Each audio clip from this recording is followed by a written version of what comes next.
Amados hermanos, una vez más continuamos con nuestro curso de homilética y praxis de la predicación. En esta oportunidad queremos referirnos al segmento relacionado con los tipos de predicación y las clases de sermón.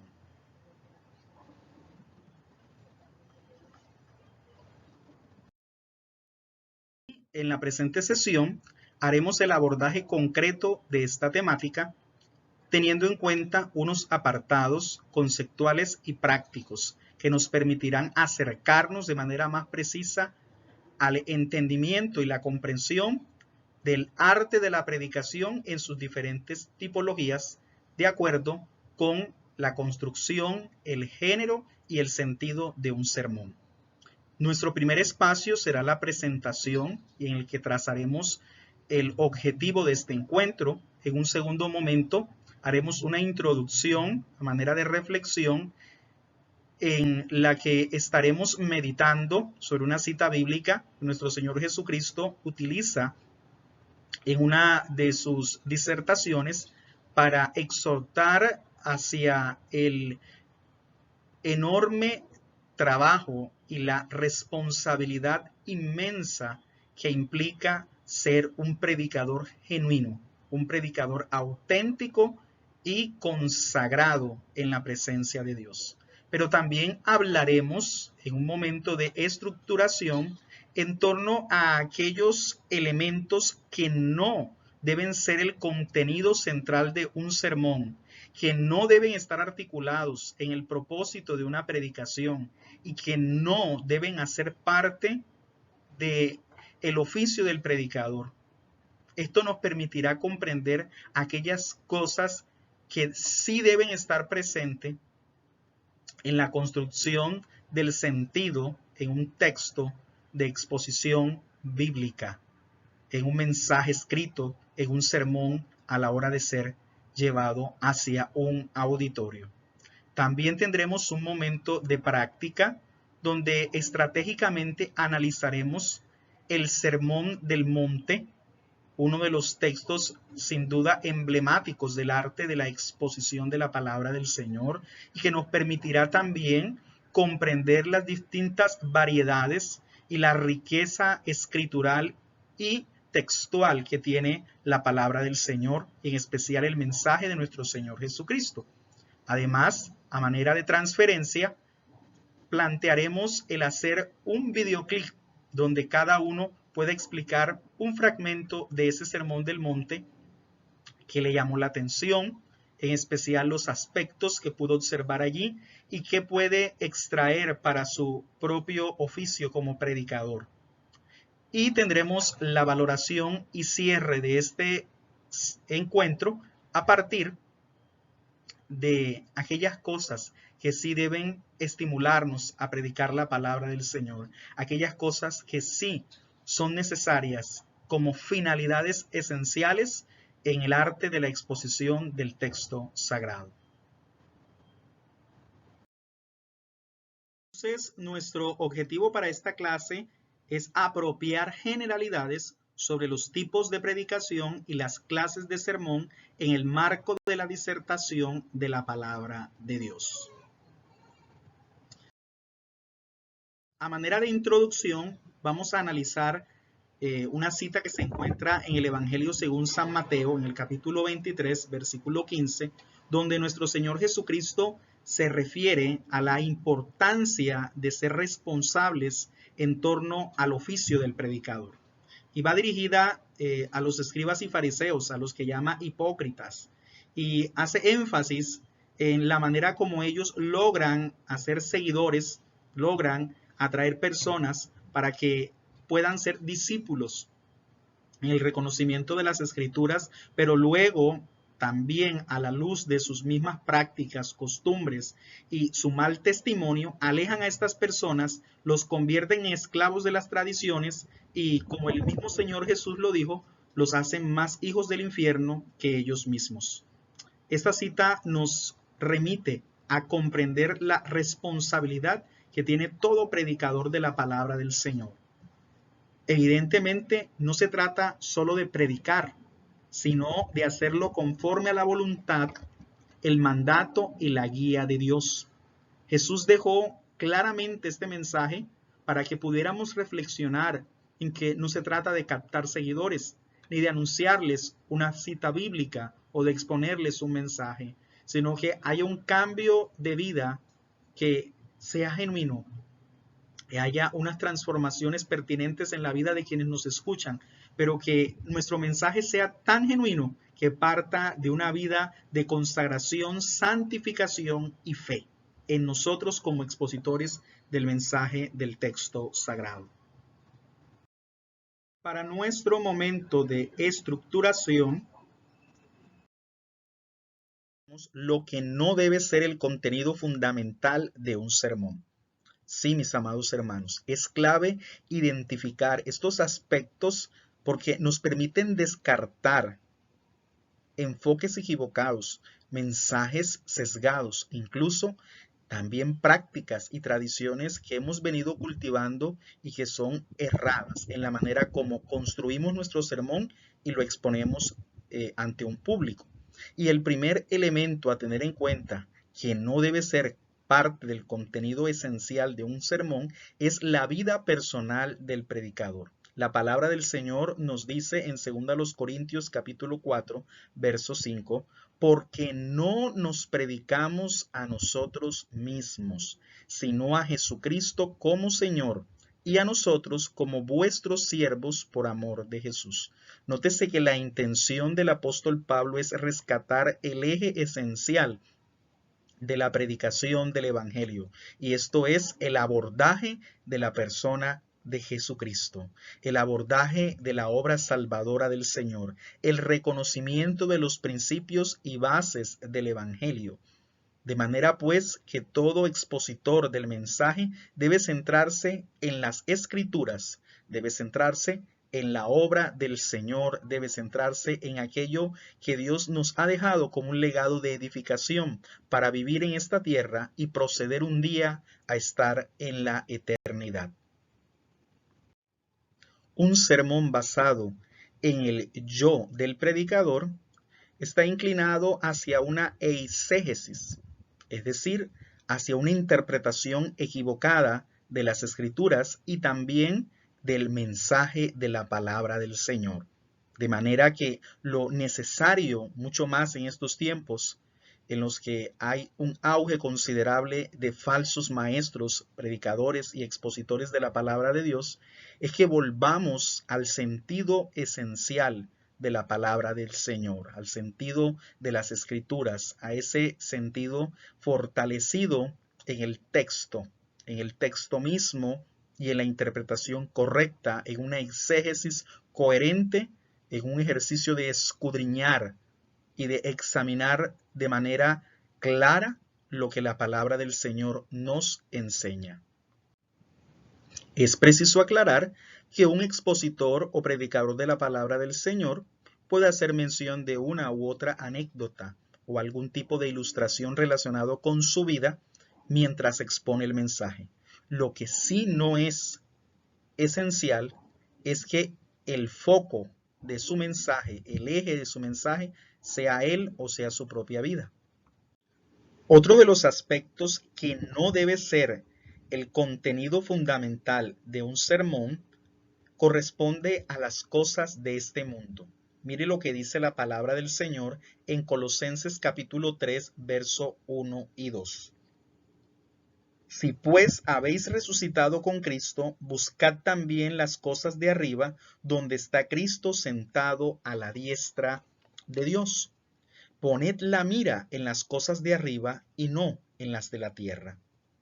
Nótese que el apóstol Pablo no se refiere a que la predicación no pueda estar centrada en las cosas materiales, en tanto que hacen parte de nuestra cotidianidad. Ciertamente podemos hablar de cosas materiales, cosas que están adscritas a nuestra vida cotidiana, social, pero lo que sí es claro es que estas no deben ser el énfasis. No puede ser este el eje sobre el que se asiente nuestro sermón. Tampoco puede ser la totalidad o la prioridad de nuestro mensaje el hablar de las cosas materiales. Más bien, nuestra fortaleza y nuestro enfoque debe ser el conducir las vidas de nuestros oyentes hacia lo que les edifica en su espiritualidad, toda vez que si alguien es edificado espiritualmente, eso también tendrá repercusiones importantes en su vida material. Esto también lo dejó claro el apóstol Pablo en la carta a los Romanos en el capítulo 1, versículo 16, donde rescata que el poder del Evangelio está precisamente en brindar salvación a quienes hacen de este su fe, a quienes toman esta dádiva, este regalo del Dios eterno. Y es poder de Dios para salvar, no para obtener fama, ni para obtener riquezas, ni para obtener prestigios, tampoco para apropiarse de fuentes materiales o elementos de la vida mundana, más bien para pensar en ser parte de una eternidad junto al Creador. De hecho, el apóstol Pablo vuelve a hacer alusión a este fenómeno en Gálatas capítulo 1, verso 7. Allí deja en claro que no hay otro evangelio como algunos quieren hacerlo parecer. Más bien que hay quienes han corrompido el evangelio y han pervertido la palabra del Señor. Y un tercer aspecto que vale la pena rescatarse entre esos elementos que no deben ser el contenido fundamental de un sermón está la vida de los oyentes. Dice la palabra del Señor en 1 Corintios capítulo 4, verso 5. Así que no juzguéis nada antes de tiempo, hasta que venga el Señor, el cual aclarará también lo oculto de las tinieblas y manifestará las intenciones de los corazones, y entonces cada uno recibirá su alabanza de Dios. Quiero rescatar de esta cita esencialmente el carácter equivocado de algunos ministros que toman la palabra del Señor y el oficio del predicador como un ejercicio de señalamiento a sus oyentes. Entonces, hay quienes apropian el mensaje para cuestionar la vida de quienes están presentes en un auditorio porque conocen situaciones o circunstancias específicas de las vidas de estas personas. Y Dios no ha puesto al expositor de las Escrituras para juzgar ni cuestionar a los oyentes. Más bien, es menester enfocarnos en que sea el Espíritu Santo el que nos guíe, en que sea la misma palabra la que mueva el corazón de los oyentes, les exhorte, les conmueva, les dinamice hacia un cambio, y no el hecho personal o el cuestionamiento personal. De ninguna manera este debe ser el enfoque de ningún predicador, ataque personal contra sus oyentes o el señalamiento de aspectos de sus vidas. Ahora bien, es claro que cuando exponemos la palabra del Señor, sí, hay quienes se van a incomodar, hay quienes van a pensar que incluso les podemos estar señalando. Por ello es importante que el predicador sea auténtico y que también sea imparcial, que no se centre en los asuntos de la vida de los hermanos que están allí presentes o de las visitas que le escuchen, que no esté cuestionando lo que alguien hizo o que no tome, por ejemplo, negativo a alguien que está en medio del auditorio. Ya hablamos sobre lo que no debe ser el contenido central de un sermón.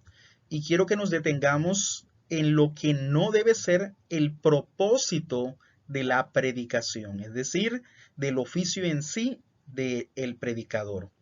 Y lo primero que no debe ser parte del propósito de quien ejerce esta labor es la obtención de ganancias. La palabra del Señor dice en 2 Corintios capítulo 2, verso 17, pues no somos como muchos que medran falsificando la palabra de Dios, sino que con sinceridad, como de parte de Dios y delante de Dios, hablamos en Cristo. ¿Y qué significa la palabra medrar? Pues medrar es sinónimo de obtener ventaja, sacar provecho o conseguir fortuna a partir de un ejercicio determinado.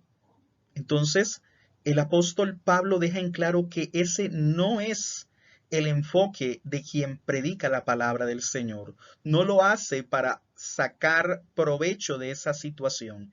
Y bien es necesario comprender esto en estos tiempos donde muchos viven esencialmente del oficio de la predicación como su enfoque de privilegio, porque han creído que de ello depende su subsistencia económica.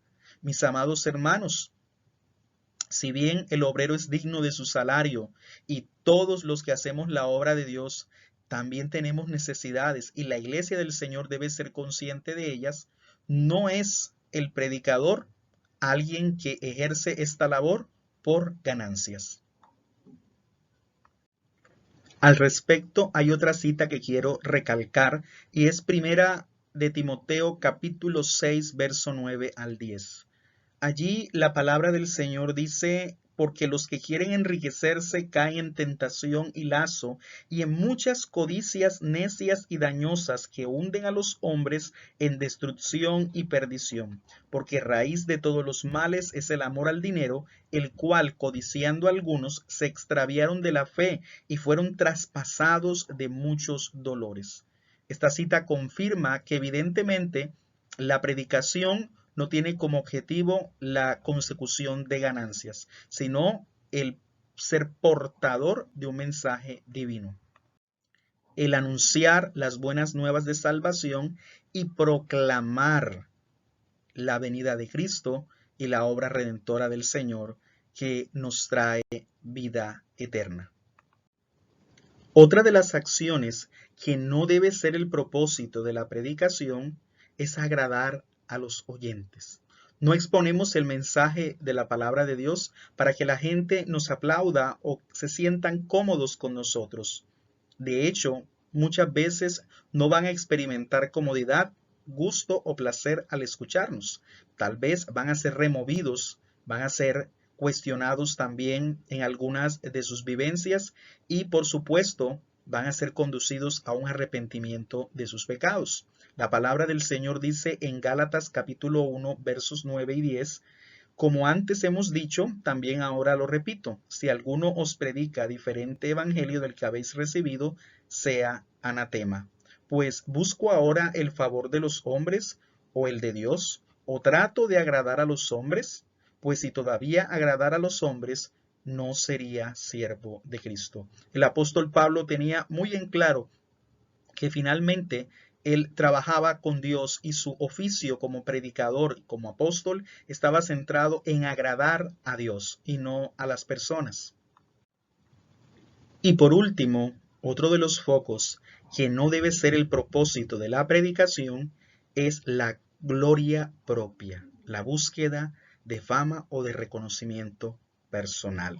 Dice segunda a los Corintios capítulo 10 verso 18, porque no es aprobado el que se alaba a sí mismo, sino aquel a quien Dios alaba.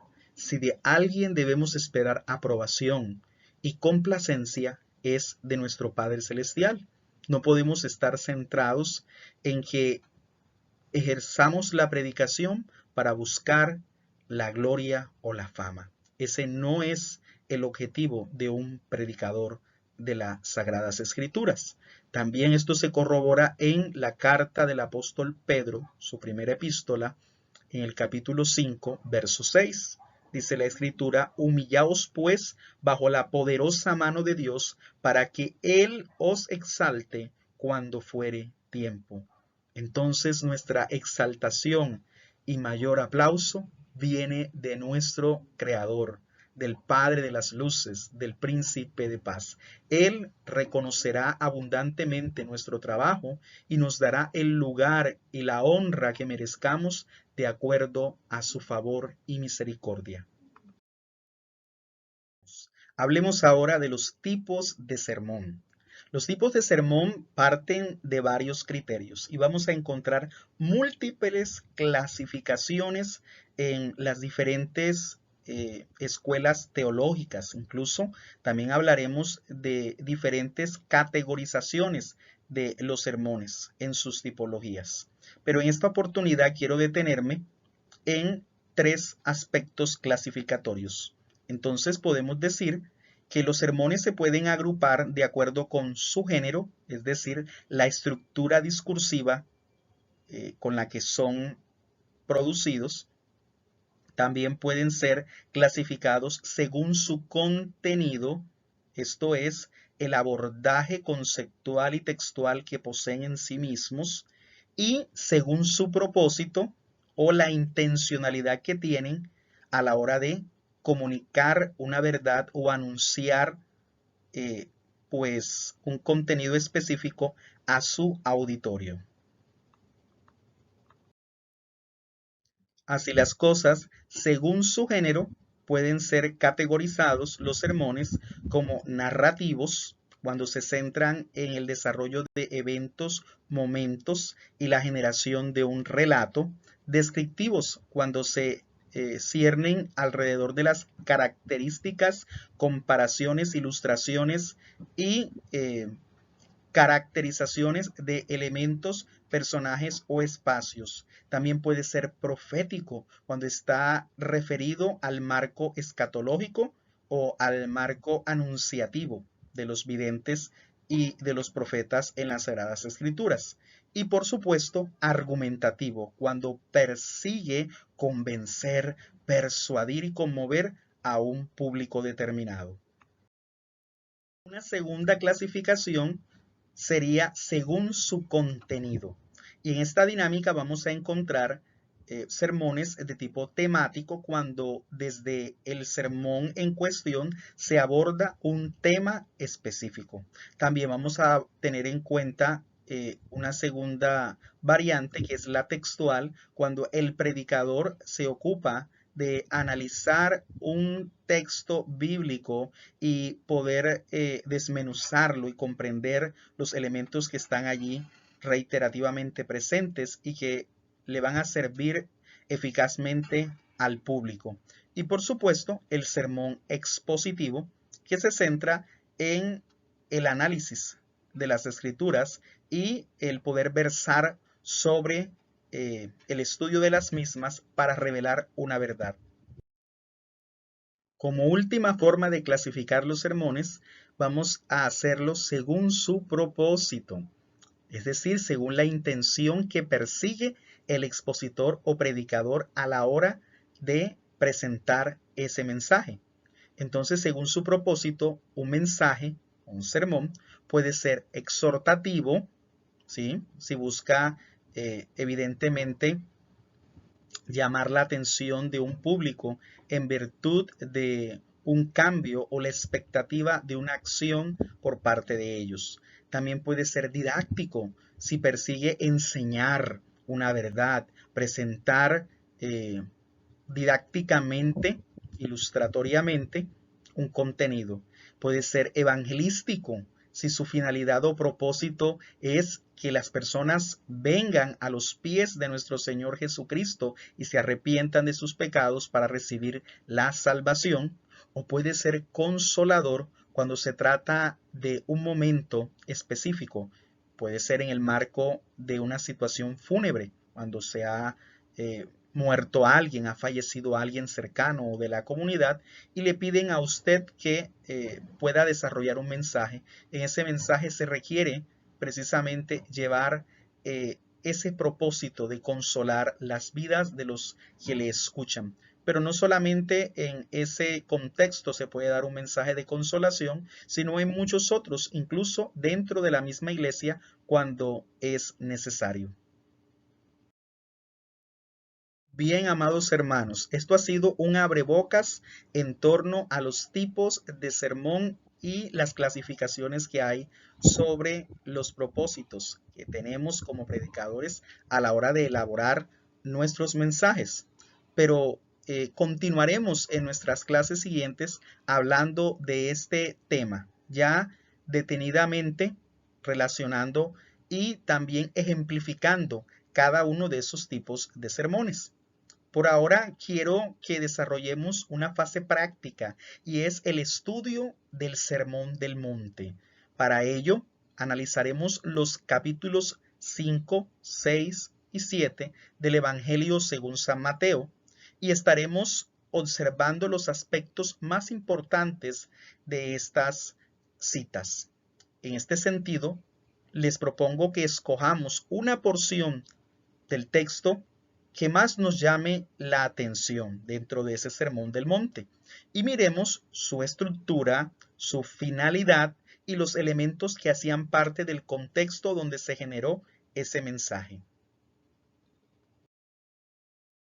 Luego de haber hecho esta práctica de poner por escrito nuestro análisis sobre los capítulos 5, 6 y 7 del Evangelio de Mateo, que corresponden al emblemático y famoso Sermón del Monte que pronunció nuestro Señor Jesucristo, vamos luego a elaborar un videoclip bastante sencillo de máximo 3 minutos donde presentemos el resultado de nuestra investigación. Recordemos que no vamos a estudiar todo el Sermón del Monte, solo una porción que nos haya llamado la atención, que nos haya gustado y con la que tengamos algún tipo de acercamiento mucho más profundo. La invitación es que aquí hagamos ese ejercicio hermenéutico, ese ejercicio de interpretación y de análisis textual y que lo podamos presentar para conocer cómo articulamos nuestras ideas en pro de ejercer nuestro oficio como predicadores de la palabra del Señor.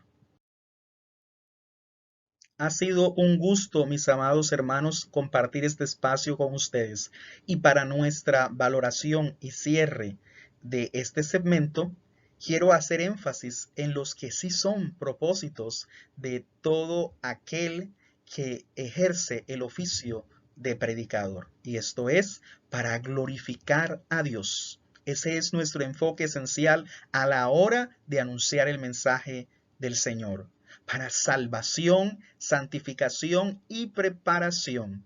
También lo hacemos desde el ámbito profético, para exhortar, para edificar y consolar a nuestros oyentes.